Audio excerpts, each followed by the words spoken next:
નમસ્કાર, આપ જોઈ રહ્યા છો નેશન પ્લસ ન્યૂઝ. હું છું આપની સાથે હેતલ. કેન્દ્રીય ગૃહ અને સહકારિતા મંત્રી અમિત શાહે મુખ્યમંત્રી ભૂપેન્દ્ર પટેલની ઉપસ્થિતિમાં યોગનિષ્ઠ જૈનાચાર્ય શ્રીમદ બુદ્ધિસાગર સુરેશ્વરજી મહારાજની 150મી જન્મજયંતિ નિમિત્તે સ્મારક સિક્કાનું વિમોચન કર્યું હતું. અત્રે કેન્દ્રીય મંત્રીએ ઉપસ્થિત જૈનાચાર્યો અને ગુરુ ભગવંતોના આશીર્વાદ પ્રાપ્ત કરી સમગ્ર આયોજન બદલ બુદ્ધિવાણી ફાઉન્ડેશનને અભિનંદન પાઠવ્યા હતા. આ અવસરે મુખ્યમંત્રી ભૂપેન્દ્ર પટેલે જણાવ્યું કે આઝાદીના અમૃતકાળમાં શ્રીમદ બુદ્ધિસાગર સુરેશ્વરજી મહારાજે ચિંધેલો અને સિંચેલો માર્ગ વિકસિત ભારતની આધારશિલા બનશે.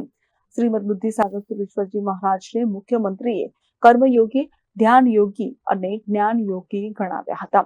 મુખ્યમંત્રીએ કહ્યું કે બુદ્ધિસાગર સુરેશ્વરજીએ સમાજ સુધારણા, સામાજિક જાગૃતિનું પ્રશંસનીય કાર્ય કર્યું છે. તેમની તપસ્યા અને ભગવાન શ્રી ઘંટાકર્ણ મહાવીરના પ્રતાપે મહુડી તીર્થ માત્ર જૈન જ નહીં પરંતુ તમામ ધર્મના લોકોની આસ્થાનું કેન્દ્ર બન્યું છે. બુદ્ધિસાગર સુરેશ્વરજી મહારાજને સ્વપ્નદ્રષ્ટા સંત ગણાવી તેમના સાહિત્ય સર્જન અને સમાજ ઉપયોગી કાર્યોને મુખ્યમંત્રીએ બિરદાવ્યું હતું. મુખ્યમંત્રીએ વર્ષ 2025ને રાષ્ટ્ર ગૌરવ વર્ષ ગણાવતા કહ્યું કે આ વર્ષ આપણે સરદાર સાહેબની 150મી જન્મજયંતિ, ભગવાન બિરસા મુંડાની 150મી જન્મજયંતિ અને સ્વર્ગસ્થ અટલ બિહારી વાજપેયીજીની 100મી જન્મજયંતિની ઉજવણી તથા બંધારણના અમૃત ઉત્સવની ઉજવણી કરી રહ્યા છે. એટલું જ નહીં, આચાર્ય ભગવંત શ્રીમદ બુદ્ધિસાગર સુરેશ્વરજી મહારાજની 150મી જન્મજયંતિ પણ આ વર્ષે ઉજવાઈ રહી છે.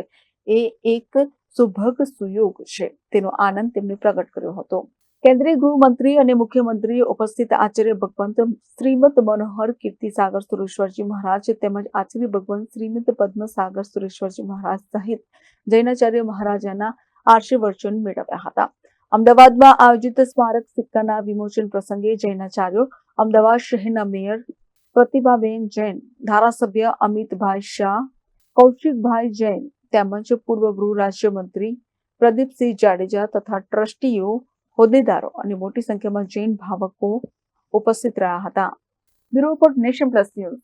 સમાચારોના સતત અપડેટ મેળવવા માટે અમારી નેશન પ્લસ ન્યૂઝની યુટ્યુબ ચેનલને સબસ્ક્રાઇબ કરો, બેલ આઇકન દબાવો અને જોડાયેલા રહો ફેસબુક, ઇન્સ્ટાગ્રામ અને ટ્વિટર પર.